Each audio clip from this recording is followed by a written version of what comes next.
నెలసరితో నిమిత్తం లేకుండా నెల మధ్య రోజుల్లో కూడా తరచుగా రక్తస్రావం అవుతుంటే అది ఖచ్చితంగా అనుమానించాల్సిన సంకేతమే.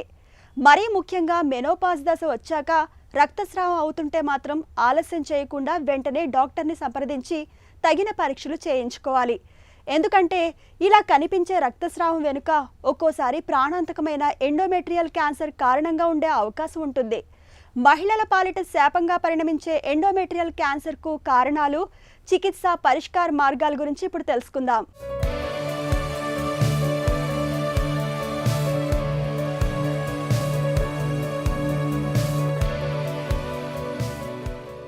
స్త్రీ గర్భాశయం లోపల ఉండే అద్భుత నిర్మాణం ఎండోమెట్రియం పొర. నెల నెల హార్మోన్ల ప్రేరణకు స్పందిస్తూ గర్భాశయం గోడలకు ఆనుకొని ఈ పొర మందంగా పెరుగుతుంది. ఒకవేళ మహిళ గర్భం ధరిస్తే చిన్ని నలుసుకు స్వాగతం పలికేందుకు, అది గర్భంలో కుదురుకునేందుకు సిద్ధమయ్యే చక్కటి పాన్పు ఇది. ఒకవేళ మహిళ గర్భం ధరించకపోతే ఇది విడివడి ఋతుస్రావం రూపంలో బయటకు వచ్చేస్తుంది. ఋతుక్రమంలో భాగంగా మళ్లీ ఈ పొర పెరగడం ఆరంభమవుతుంది. స్త్రీ శరీరంలో ఇది నెల నెల నిరంతరాయంగా జరుగుతుండే సహజ సిద్ధమైన ప్రక్రియ. కానీ కొందరు స్త్రీలలో ఈ ఎండోమెట్రియం పొర గర్భాశయం లోపలే కాదు, దాని బయట కూడా పొత్తికడుపులో అక్కడక్కడ ఇతరత్రా చోట్ల పెరుగుతూ నొప్పితో పాటు ఒక్కోసారి క్యాన్సర్ వంటి తీవ్రమైన సమస్యల్ని తెచ్చిపెడుతుంది. ఎండోమెట్రియం నుంచి ఏర్పడ్డ క్యాన్సర్ని ఎండోమెట్రియల్ క్యాన్సర్ అండి. ఇది యూట్రస్కి సంబంధించిన ఒక ప్రధానమైన క్యాన్సర్ అన్నమాట. ఇది ఈ ఎండోమెట్రియం పొరలో జనరల్గా మెనోపాజ్ అటైన్ అయిపోయాక చాలామందిలో వచ్చే అవకాశం ఉంటుందండి. సో ముఖ్యంగా దీనికి చాలా రిస్క్ ఫ్యాక్టర్స్ ఉంటాయి.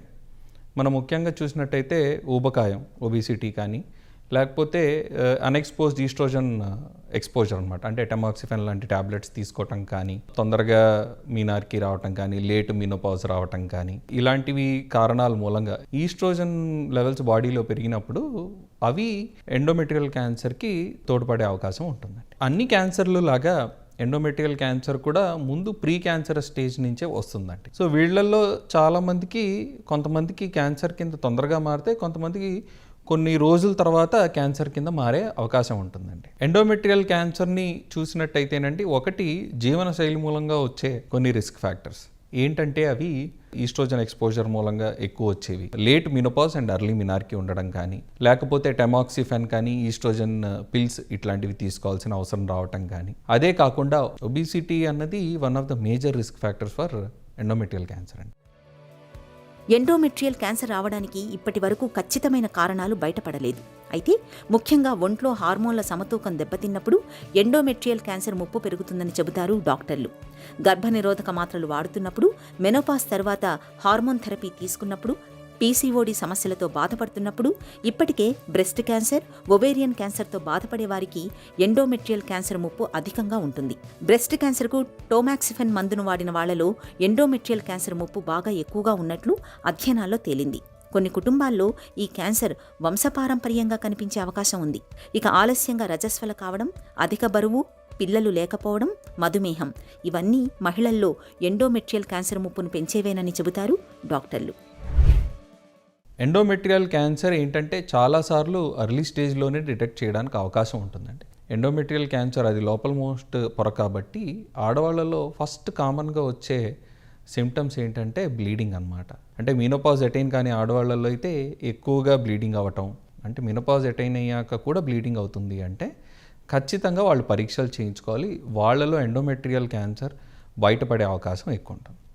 అదే కాకుండా ఒక్కొక్కసారి మరీ అడ్వాన్స్ స్టేజ్లో నొప్పి రావటం కానీ, కడుపు ఉబ్బటం రావటం కానీ, అండ్ ఒక్కొక్కసారి యాదృచ్ఛికంగా మనం అల్ట్రాసౌండ్ చేసినప్పుడు ఎండోమెట్రియల్ థిక్నింగ్ అన్నది అది ఎక్కువగా ఉన్నట్టయితే అప్పుడు కూడా మనం ఎండోమెట్రియల్ క్యాన్సర్ గురించి అనుమానించాల్సిన అవసరం ఉంటుంది. వీటన్నిటికీ కారణం ప్రతిసారి ఎండోమెట్రియల్ క్యాన్సర్ అవ్వాల్సిన అవసరం లేదు.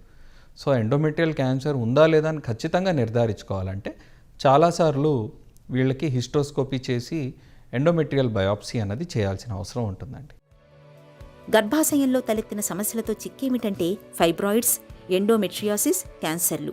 ఇలా అన్ని రకాల సమస్యల్లోనూ లక్షణాలన్నీ దాదాపుగా ఒకే రకంగా ఉంటాయి. దీంతో చాలా మందిలో ఎండోమెట్రియల్ క్యాన్సర్ను అంత త్వరగా గుర్తించలేకపోతుంటారు. పొత్తి కడుపులో నొప్పితో పాటు నెల మధ్యలో రక్తస్రావం కనిపిస్తున్నప్పుడు, మెనోపాజ్ తర్వాత కూడా అప్పుడప్పుడు రక్తస్రావం జరుగుతున్నప్పుడు, నెలసరిలో ఎక్కువగా రక్తం పోతున్నప్పుడు ఆలస్యం చేయకుండా వెంటనే తగిన పరీక్షలు చేయించుకోవాలి.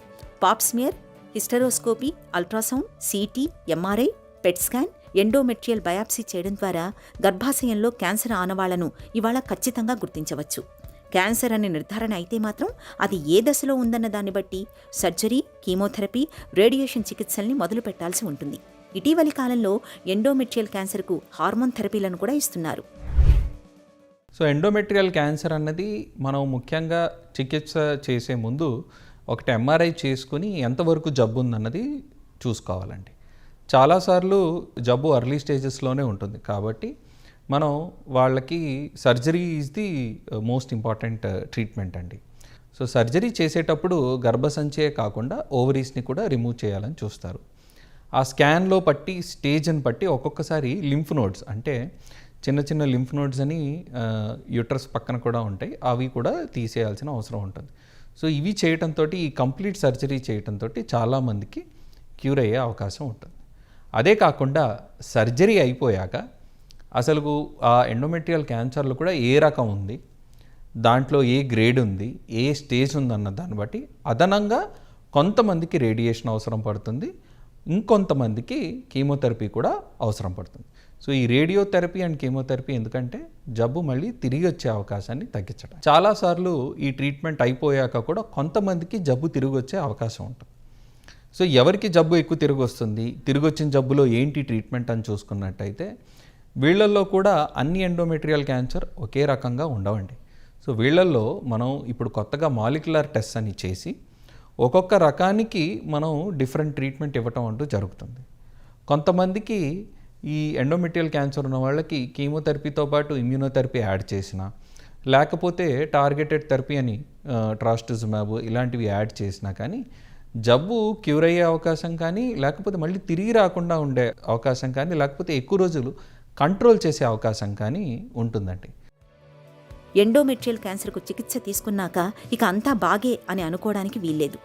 ఎండోమెట్రియల్ క్యాన్సర్ మళ్లీ వచ్చే అవకాశం ఉంటుంది. కాబట్టి తరచుగా డాక్టర్ని సంప్రదిస్తూ ఉండాలి. నిర్ణీత వ్యవధిలో అవసరమైన పరీక్షల్ని చేయించుకుంటూ ఉండాలి. ఇక క్యాన్సర్ల ముప్పును తప్పించుకునేందుకు ఒంట్లో హార్మోన్ల సమతూకం దెబ్బతినకుండా చూసుకోవాలి. ఇందుకు చక్కటి ఆహారపు అలవాట్లను పాటించాలి. చురుకైన జీవనశైలిని అలవర్చుకోవాలి. బరువును అదుపులో ఉంచుకోవాలి. నిత్యం కాసేపైనా వ్యాయామం చేయాలి. ధూమపానం, మద్యపానం జోలికి వెళ్లకపోవడం ఉత్తమం. ఈ జాగ్రత్తలు క్యాన్సర్ల ముప్పును చాలా వరకు నివారిస్తాయి.